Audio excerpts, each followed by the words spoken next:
Hey, welcome back to Truth Movement Cartel. Okay, so in tonight's mini movie, I am going to show you the systematic starvation that is being placed upon our people here in America. It is a very strategic and very long, drawn-out process that is coming to a head right now. If you know the elite, you know they play the long game, so it just looks like it's all coincidences or just the way things happen. If you know, you know, and coincidences do not exist. So, welcome back to Truth Movement Cartel, and enjoy. Officials are urging residents of an Ohio town to evacuate over fears that a derailed train could explode and send potentially deadly shrapnel flying. In addition to a possible explosion, officials said there's a high probability of toxic gas release. The train was carrying a variety of chemicals, including vinyl chloride, a highly flammable chemical used to make PVC. When heavily inhaled, the man-made substance can cause dizziness, fainting, or death, and has been linked to a higher risk of cancer. Look at all these dead fish on the Ohio River. There's been a steady line of them floating down for the last few days.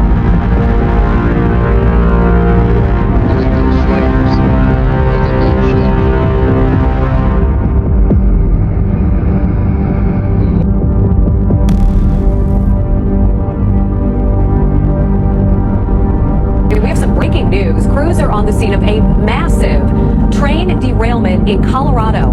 This is a live look over the scene in Boulder, and you can see several train cars are off the track there, just topple over like toys. Train derails and cattle pairs, disrupts power lines and traffic. On Thursday at approximately 5 p.m., Cattle Parish Fire District 6 responded to a train derailment at the intersection of Old Mansfield Road and Keithville Spring Ridge Road in Keithville, Louisiana.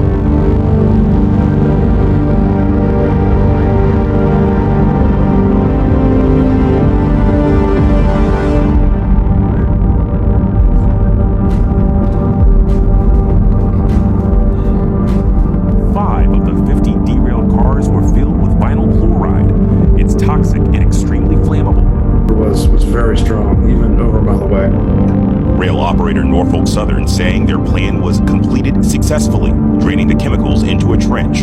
Inside that trench will be flares lining that trench that then will light off the material. Ohio's governor telling me this was the least harmful option.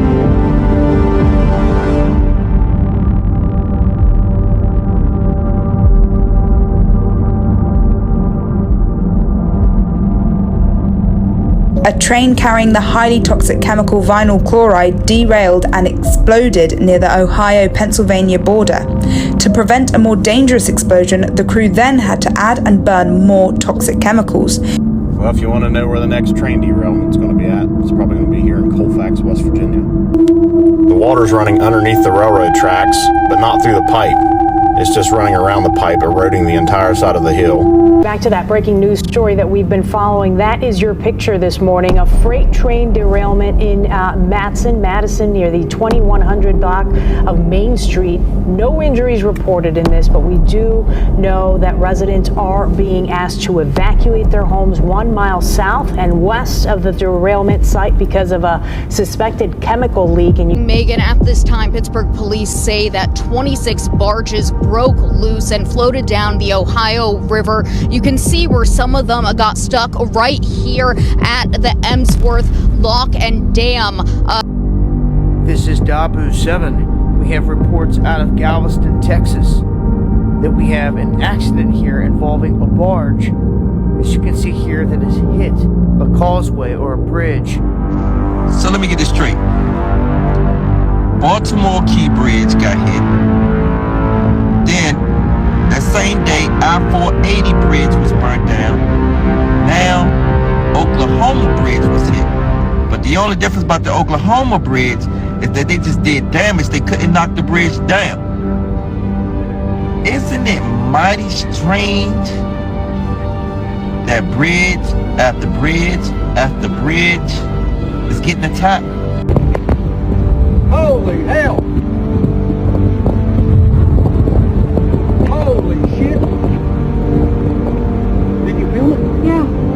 Oh my god, that barge is loose. So apparently, there was 26 barges, these things right here behind my head, that was floating down the Ohio River, causing damages and also causing bridges to shut down.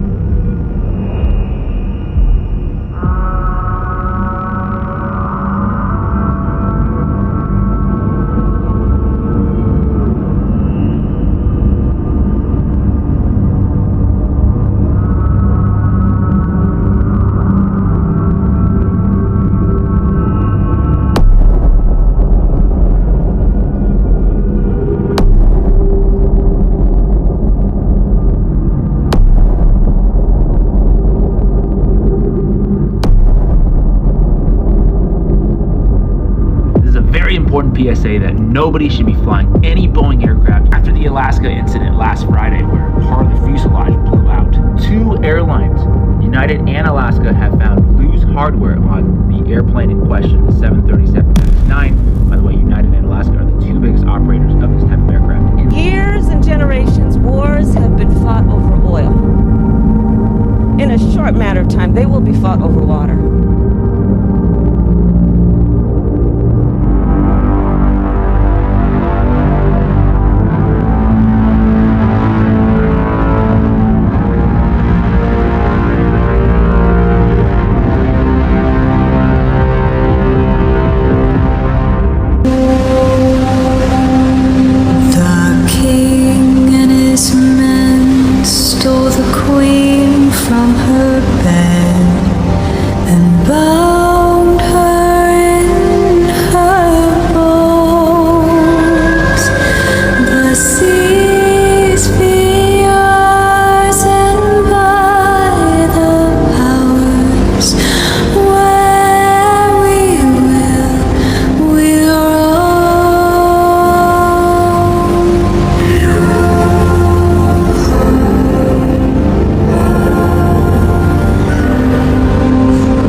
Partnered with DFID on a great number of things, and among those are work we do together on livestock, helping animals survive either by having vaccines or better genetics, helping them be more productive. It's making a big difference. I was down in Ethiopia seeing how chickens are out there laying more eggs, getting more nutrition, and even some small savings into the household. So Edinburgh happens to be where a lot of the world's best work on this is done, and that's why DFID and the Gates Foundation are funding scientists here.